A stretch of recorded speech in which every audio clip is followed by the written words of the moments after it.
Well, I'm doing fucking well. Second day. You have a video literally under 12 hours. Literally just about under 12 hours. No. What am I talking about? I'm tired, you know. I'm 24 hours since I last posted the last video. Kai, I'm tired. My last night until Tuesday. God give me all the strength I need. Anyway. So today, I was like, I've got a list of stuff that people have asked. And I was thinking, should I just carry on the momentum? Because a lot of people have asked about my first time experience. A lot of people asked about what it was like in college, what it was like in uni, and then I've got other general topics I wanted to talk about. But I literally had so much fun talking about that yesterday. Oh my god, I feel like I just need to give a break with talking about heartache. So what else? Let's talk about sex. Let's talk about sex. So I'll tell you about my first time with a man. Alright, it's quite interesting actually. It's weird because I've never actually told it like this. Alright, so I lost my virginity when I was 20. Yeah. Oh, such a weird story. Alright. When I used to be on MySpace, right? It was many, many moons ago. I was following people, and then there's this man I followed, and he was just obsessed with Aaliyah. Like, he began to like morph his pictures and half of her pictures, and it really did look similar. And he was very, very, very, very good looking, so I definitely like, yummy. I followed him, and this was before like I was out or whatever, and I just like knew that I found him attractive, and then yeah, I followed him, and then to my surprise started talking, and then we both had like a similar interest in music and stuff, and then we were just talking. And at this time I must have been like a good like 16, 17, 16. When was I doing that journalism course? I was 16, yeah, when I first joined MySpace. No, it wasn't. That's a lie. I was 17. And then yeah, we was talking, and we was just always talking consistently. So you know, you always have that one friend, like say now Instagram, there's always that one follower that you've never met, but like you definitely have a conversation. Anytime you post a story, they like always like comment in, and you comment on theirs. Like you just have like an interaction without meeting. Like yeah, like that. And then I remember I just stopped talking to him. I did like this placement in this PR firm afterwards, and I think that's the last time I talked to him. And then fast forward so 17, 18, 19, 20. So now when I was 20, I was on something called Profile Pic. And this was, wow, was that 20? Oh no, something is odd about the timing of this, to be honest. Because I remember there was a 4-year gap. I just can't remember if I was 16, 17. I think I was 16 because then it makes sense. I thought I was 19 when 2009, 2010. No, it was 2010. Yeah, it was 2010 when I got in my first relationship. Yeah, it was 2010. Was it even 2011? Fuck. This is what happens when you just woke up, yeah? Give me a second to readjust my brain. Don't get angry or mad or be impatient. I'm trying to figure this out so I can give you accurate news. Anyway, I don't even think it matters now. But all I know is that I did it at 20. So it must have been 2010. Yes, it was 2010. But we reconnected around in between the February sort of 2010, because I was on something called Profile Pic. Not a lot of people know about Profile Pic, to be honest. I was on Profile Pic, and then that's when I started like I took my first shower picture. So I was like this. And then like he commented, and then I had a face picture there as well, and he was like, oh my God, Junior, I never knew you was like this, and blah, blah. I was like, who are you? And he goes, you remember me? And I was like, no fucking way. And for one, like, I always had like a crush on him, like, proper crush. And like, oh, so like when he commented, I was like, no way. And then he was like, I was like, why are you commenting? Because I always thought that he was straight. Well, to be honest, I always thought that he was a bit bent, but I couldn't clarify it because, you know, there's nothing that I really asked anyone, to be honest. I'd rather you just tell me. But then he was like, you do know that I'm bi, right? And I was like, really? At that time, it was just amazing to know that I had a chance. I was like, yes. And he goes, you should give me your number, we should talk. So I gave it to him instantly. Then we was talking all night, but it was just talking and never really went anywhere, whatever. Then I got into my relationship in April, my first one. And that was just awful. You know what? This is the thing, right? This is why it's important for you to really engulf yourself in yourself.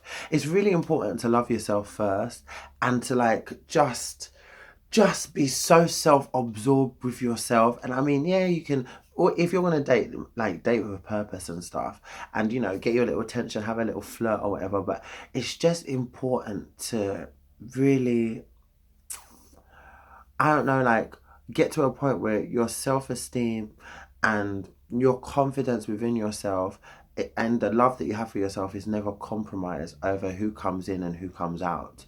Because mine always adjusted with who comes in and always come out, because I always looked for men for validation. And that fucked me over big time when I first came out, because I had this whole perception when I first come out that, oh my God, I'm gonna be in this relationship, I'm gonna do this, it's gonna be like this. Now I'm finally like in tune with myself. But really and truly, I had an idea of my head, but I wasn't even living up to the expectation that I wanted. But I've always been serious. Do you get what I mean? So if I would have gone into a relationship with who I would have been with at the time, I don't know all these years now if I would have been satisfied with that person, because I feel like part of it was desperation, you know. So that led me to be with this person. And I remember I didn't initially like them, because the first time I spoke to them already, I met them on a site called Adam for Adam, which is like a gay site. And the first time I spoke to them, they already like lied. Like they've lied. At first they said that they're with a girlfriend, and they got a girlfriend and they're just curious. And I remember being like, oh no. If you got a girlfriend, I can't. And then I remember he messaged me back like a few days later. He goes, so what are you saying? Are you ignoring me and all this rubbish? And I was like, no, you've got a girlfriend. He goes, I didn't say that. I said, yes, you did. He goes, I was just lying to you. I was like, well, why would you lie about having a girlfriend? Like, there's nothing. This is a gay site. Who lies about having a girlfriend? And he was like, no, I was just seeing what you were like and what you were like, and I can definitely see that you're trustworthy in all of this. So yeah, I do want to meet you. And I was like, I don't know, to be honest. He goes, let's come and stop being silly. Like, I want to meet you. And I was like, at that time I was like, okay, whatever. So I remember when we spoke, I gave him my number. We literally lived like a good 10 minutes away from each other. So I was on my way to Asda one time. He goes, what are you doing? I said, I'm on my way to Asda. He says, come pick me up and we can go together. And I was like, okay. Oh my God, my nipple's bleeding. Sorry. I just scratched it, that's why. So let's come pick me up, we can go together. And I was like, okay. So then I picked him up, and from that day on, this man was with me every single day. Like, anytime me and my friends went anywhere, he was always there. Oh my God, it was so I could not go anywhere. Then he literally, before you knew it, it was like in my house, and like he was just there all the time, every day. Like, oh, it was like, because I never even got into tune with even liking him. So then I had to just like him by force, because he just happened to be there and he was showing me interest. So I just allowed it to happen. Then, like, we tried having sex, and my pole would do this. Anytime we tried to This would be his dick, and he'll force it in, and then that's when he started his mental abuse.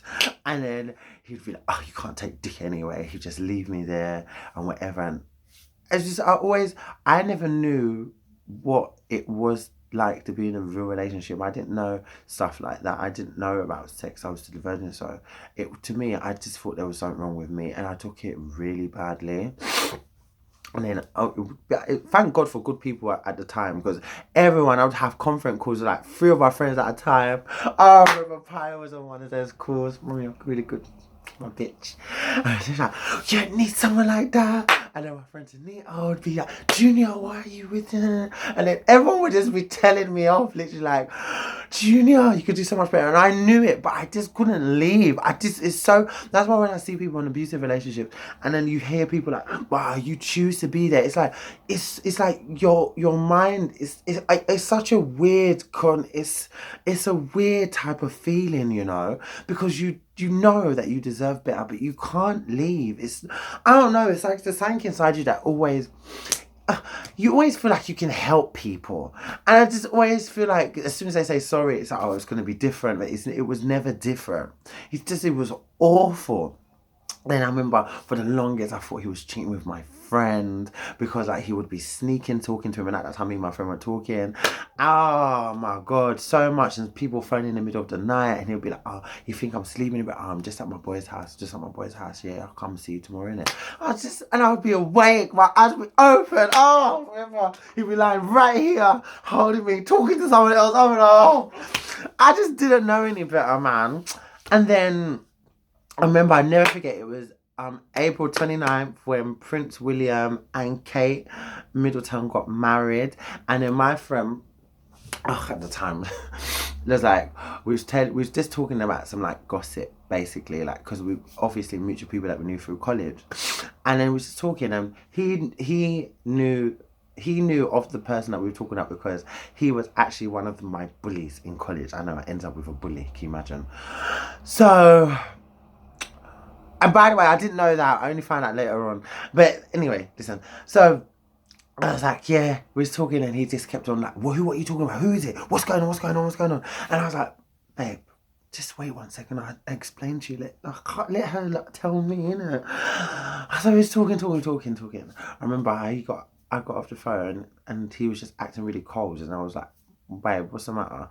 And he goes, don't you ever in your lifetime embarrass me like that again. And I was like, how did I embarrass you? Boy, I found it delirious.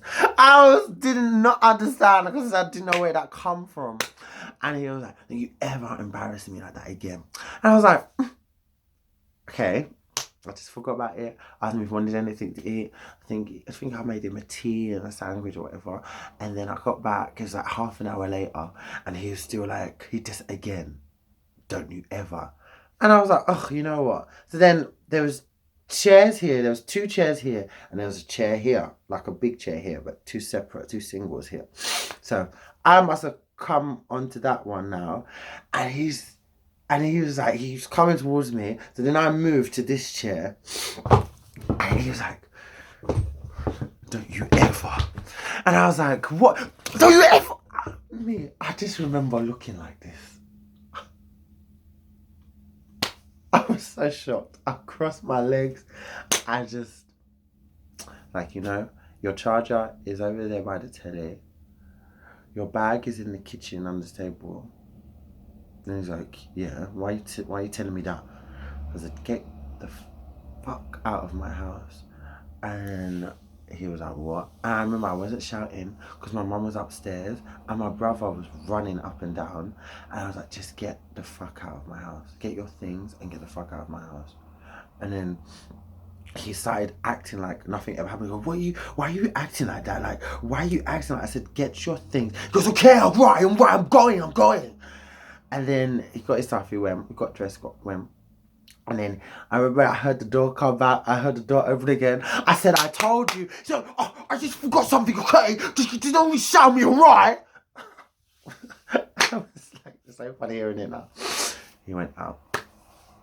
And I could explain that in more detail, like my first ever relationship, but I'm gonna get down because there's a reason why how my first happened. It was a process that happened.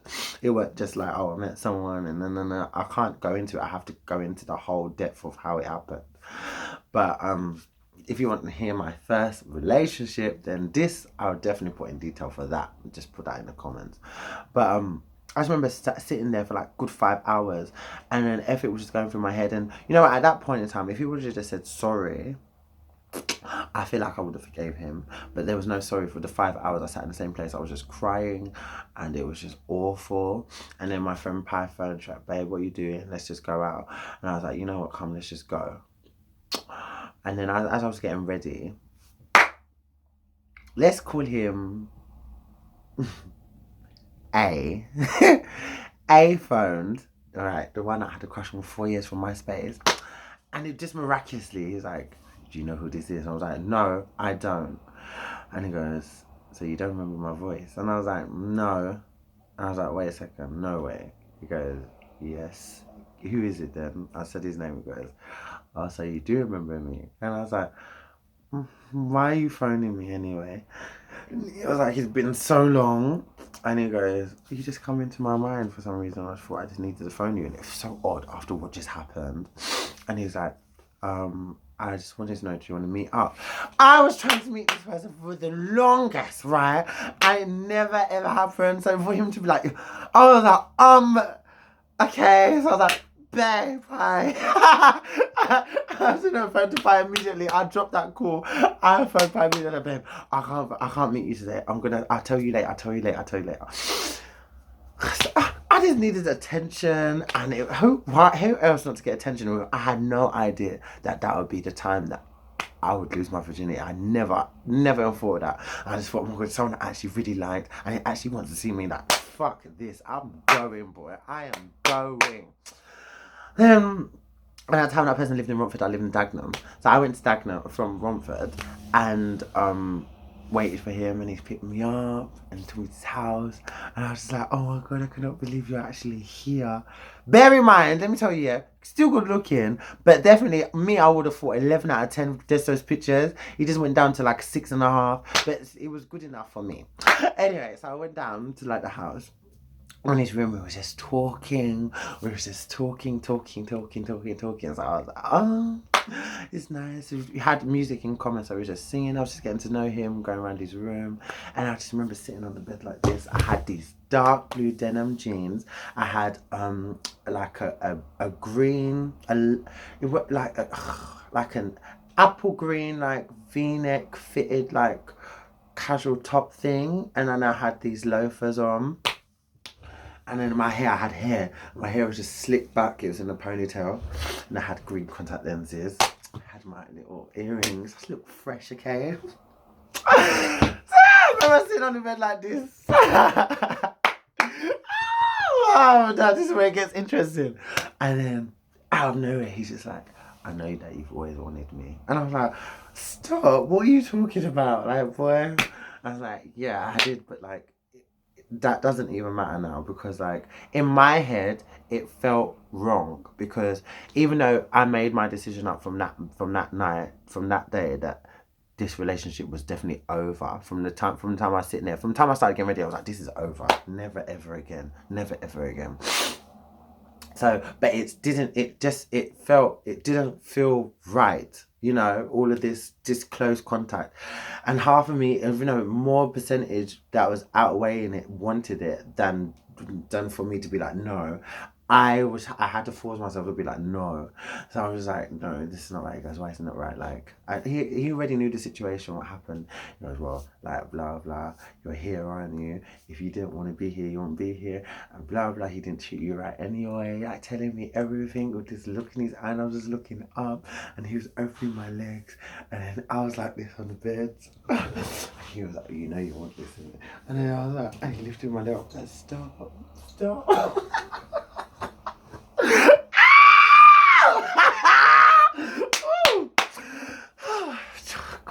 such an interesting life.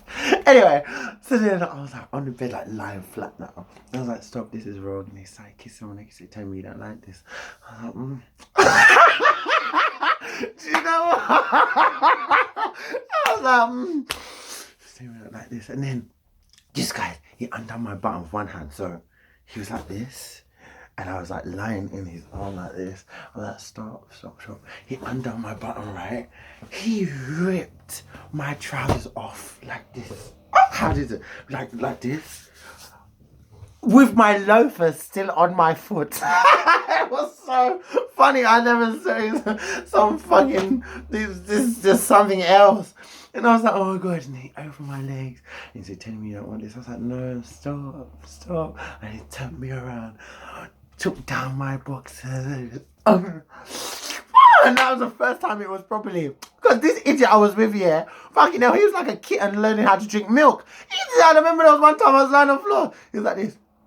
He's like, nice. I was on my phone, I was so bored. I was like, yeah. Inside I was like, oh my God, stop. It was so, what is this meant to do for me? Oh my God, those big melons and you know, oh my God. That's how I know I was with the fucking bottom. He was definitely bottom trying to act like a top. He didn't even know what to do. Oh my God. With this one, he was like, oh my God. I was like, no. And then my nose were turning into yeses. Then he got a condom, put it on, and then like, if I knew it was just in, he goes, you like the house? Because I was like, oh my God. He's like, yeah.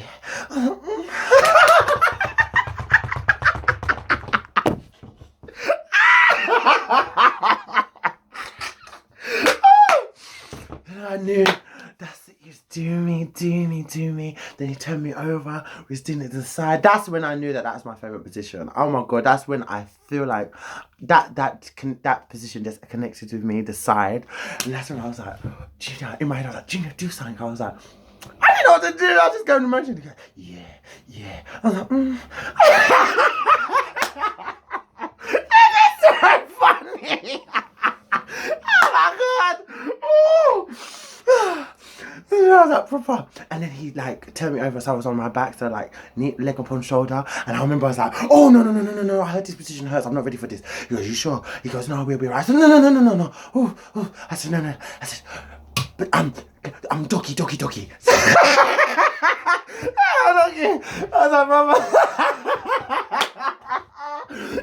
It was so fun. And then I remember he came. Like the third time we did side, he just kept on moving me around, leg here. It's amazing, man. It's like fucking playing Jumanji.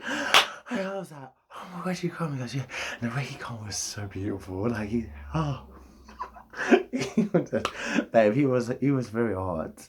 I was like, I cannot believe we just had sex. He goes, it was nice, isn't it? I was like, yeah, good, bro. This is how you deserve to be treated. And I was like, you guys, as soon as I left this house, he dropped me back to the station. I made a broadcast to my friends. Because it took me forever. Oh my God, everyone was already doing it, popping and locking. And then when I did it, I was so excited. Like, you guys, I had sex. That was the broadcast. Oh my God, the messages that come back. Janine was like, shut up. Tania's reaction was hilarious. Pi was like, no way, tell me about it. Oh my God, just talking about it. It was so funny all night long. I was so excited. I actually think I still met Pi that night. I think I still went Pi. Me and Pi ended up in Soho.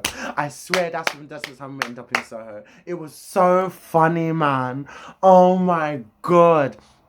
And then, like, the next day, and I didn't feel no guilt. I just felt like it felt nice because I felt like someone actually appreciated my body. And I felt like the way that I was meant to feel. So it almost felt like, someone laughed when I told them this, but it almost felt like God made that happen for a reason, because it went in so easy.